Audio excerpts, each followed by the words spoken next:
ಚಿತ್ರರಂಗವೇ shock ಆಗುವ ಸುದ್ದಿ ಇದು. ಈ ಸುದ್ದಿ ಕೇಳಿ ಇಡೀ ಕನ್ನಡದ ನಟರೆಲ್ಲ ಶಾಕ್ ಆಗಿದ್ದಾರೆ. ಕನ್ನಡದ ಖ್ಯಾತ ನಟ ಚಿತ್ರರಂಗಕ್ಕೆ ಗುಡ್ ಬೈ ಹೇಳಿದ್ದಾರೆ.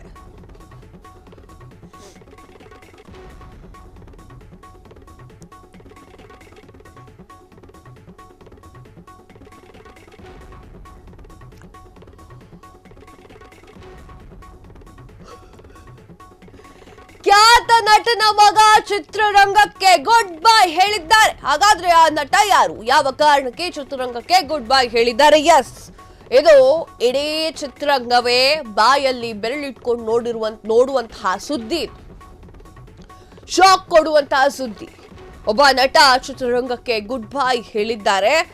ಸಾಕು ನಂಗೆ ಚಿತ್ರರಂಗ, ಬಿಸ್ನೆಸ್ ಮಾಡ್ಕೊಂಡು ಹೆಂಗೋ ಇರ್ತೀನಿ ಅಂತ ಹೇಳಿ ಚಿತ್ರರಂಗಕ್ಕೆ ಗುಡ್ ಬೈ ಹೇಳಿದ್ದಾರೆ. ಹಾಗೆ ಅವರ ಅಪ್ಪ ಚಿತ್ರರಂಗದಲ್ಲಿ ಮೇರು ಕಲಾವಿದರು. ಹಾಗಾದ್ರೆ ಯಾರು ಇವರು, ಯಾಕಾಗಿ ಚಿತ್ರರಂಗವನ್ನ ತೊರೆದಿದ್ದಾರೆ? ಎಸ್, ಕನ್ನಡ ಇಂಡಸ್ಟ್ರಿಯನ್ನ ಬಿಟ್ಟು ಬೇರೆ ಭಾಷೆಗೆ ಹೋಗ್ತಾರ. ಹಾಗಾದ್ರೆ ಕನ್ನಡ ಇಂಡಸ್ಟ್ರಿಯನ್ನ ಬಿಡೋದಕ್ಕೆ ಕಾರಣ ಏನು? ಆ ನಟ ಬೇರಾರು ಅಲ್ಲ, ಅಭಿಷೇಕ್ ಅಂಬರೀಶ್.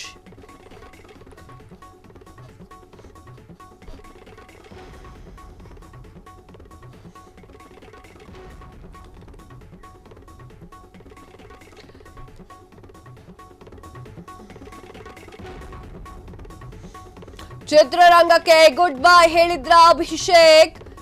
ಇದೀಗ ತಂದೆಯಾಗಿ ಬಡ್ತಿ ಹೊಂದಿರುವಂತಹ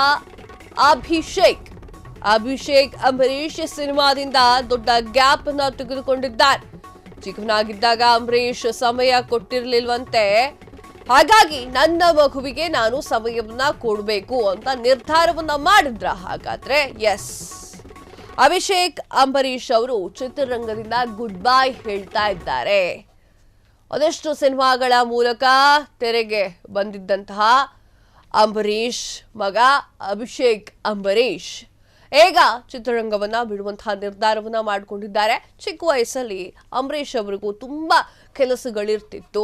ಆ ಒಂದು ಕಾರಣಕ್ಕೋಸ್ಕರ ಅಭಿಷೇಕ್ ಅವರನ್ನ ನೋಡೋಕೆ, ಮಾತಾಡ್ಸೋಕೆ, ಅವ್ರ ಜೊತೆಗೆ ಟೈಮ್ ಸ್ಪೆಂಡ್ ಮಾಡೋಕೆ ಸ್ವಲ್ಪ ಸಮಯವನ್ನ ಕೊಡ್ತಾ ಇರಲಿಲ್ಲ.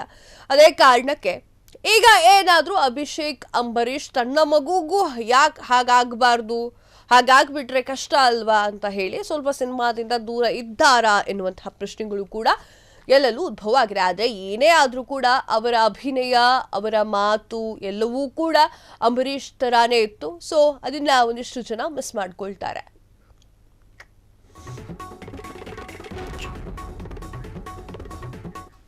ಎಸ್, ಅಭಿಷೇಕ್ ಅಂಬರೀಶ್ ಅವರಿಗೆ ಅವರದ್ದೇ ಆದಂತಹ ಅಭಿಮಾನಿಗಳು ಕೂಡ ಇದ್ದಾರೆ.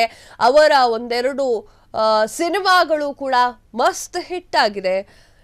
ಅವರ ಅಭಿನಯದಲ್ಲಿ ಅಂಬರೀಶ್ ಅವರನ್ನ ಕಾಣ್ತಾ ಇದ್ರು ಜನಗಳು. ಅವರು ಮಾತಾಡೋದಾಗಿರ್ಬಹುದು, ನಡ್ಕೊಂಡು ಬರೋ ಸ್ಟೈಲ್ಗಳಾಗಿರ್ಬಹುದು, ಎಲ್ಲರೂ ಕೂಡ ಅಂಬರೀಶ್ ಅವರನ್ನ ಹೋಲಿಕೆ ಮಾಡ್ತಾ ಇತ್ತು. ಈಗ ಅಭಿಷೇಕ್ ಅಂಬರೀಶ್ ಇಂಡಸ್ಟ್ರಿಯನ್ನ ಬಿಟ್ಟು ಹೋಗ್ತಿದ್ದಾರೆ ಅಂತ ಅಂದ ಕೂಡಲೇ ಅವರ ಅಭಿಮಾನಿಗಳಿಗೂ ಕೂಡ ಶಾಕ್ ಆಗಿ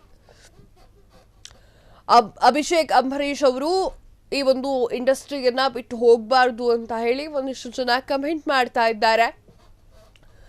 ಹಾಗಾದ್ರೆ ಕನ್ನಡ ಇಂಡಸ್ಟ್ರಿಯನ್ನ ಬಿಟ್ಟು ಬೇರೆ ಇಂಡಸ್ಟ್ರಿಗೆ ಹೋಗ್ತಾರಾ ಕೇಳಿದ್ರೆ ನೋ, ಹೋಗಲ್ಲ. ಕನ್ನಡ ಇಂಡಸ್ಟ್ರಿಯನ್ನ ಬಿಡ್ತಾರೆ.